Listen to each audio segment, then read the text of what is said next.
गौरी के बाल घने लंबे और बहुत सुंदर थे। उसके बालों को देखकर हर कोई उसकी तारीफ जरूर करता था।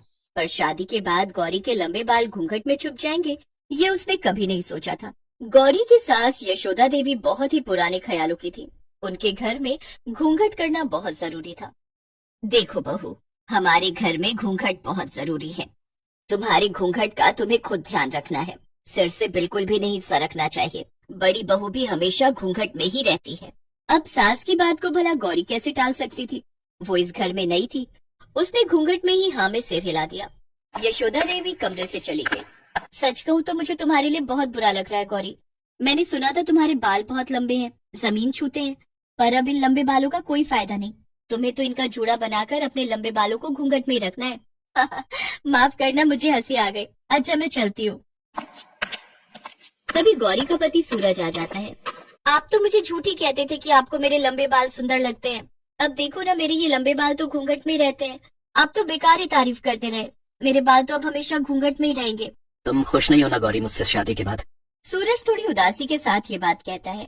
नहीं नहीं, ऐसी बात नहीं है। मैं तो बस इस घूंघट की वजह से, वो मेरे लिए ये सब नया है ना, इसलिए थोड़ी परेशान हो रही हूँ। मेरी वजह से आप अपना मन खराब मत करो। मैं इस शादी से बहुत खुश हूँ। उस समय गौरी ने बात को संभाल लिया ताकि सूरज को किसी बात का बुरा न लगे। पर यह सच था कि गौरी हर समय बालों को बांधकर घूंघट करने में बहुत तंग आती थी। जरा सा भी गौरी का घूंघट सिर से हटने लगता तो उसकी सास उसे टोक देती। गौरी बहू, मंदिर जाने के लिए सब तैयार हो गए हैं। एक तुम हो, कितनी देर लगा रही हो? गीले गीले बालों में जूड़ा बांधना पड़ता है। माँ जी आवाज लगा रही है, क्या करूँ? माँ जी, वो आज गौरी ने सिर धोया था, बाल सुखा रही है। मुझे लगता है उसे तभी देर हो गई। अब इतने लंबे बालों को समेटना भी तो कितना मुश्किल है, वही समेट रही होगी। बस, आज सिर धोना जरूरी था। जब पता है कितने लंबे बाल हैं तो सिर को एक दिन पहले धो लेती।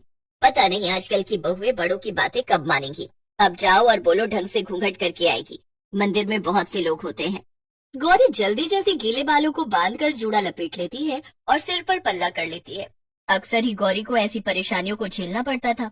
एक दिन सब औरतें एक संगीत समारोह में इकट्ठी हुई, जिसमें यशोदा देवी और दोनों बहुएं भी गईं। गौरी बहू, ध्यान दो, पैर छूने में तुम्हारा घूंघट सिर पर रहना चाहिए।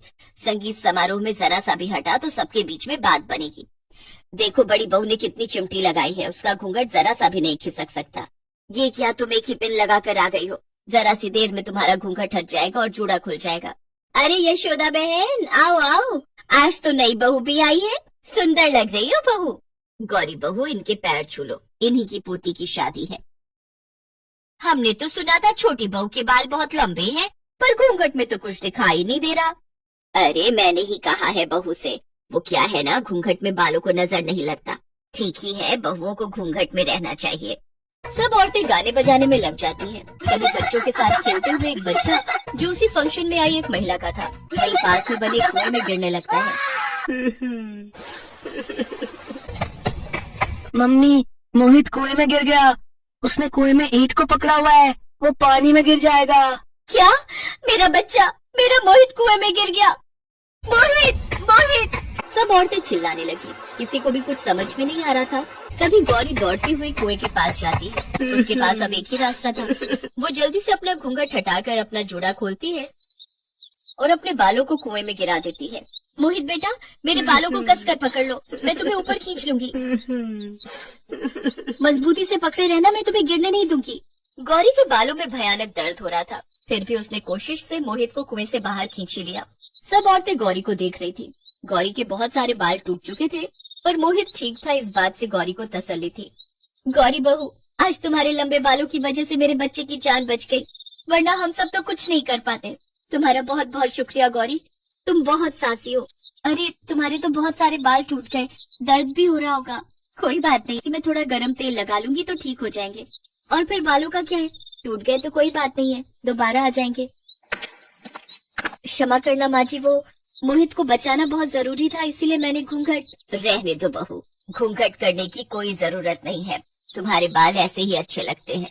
अब से तुम घूंघट नहीं करोगी, अपने बालों की चोटी बनाओगी। क्यों, मैं सही कह रही हूँ ना?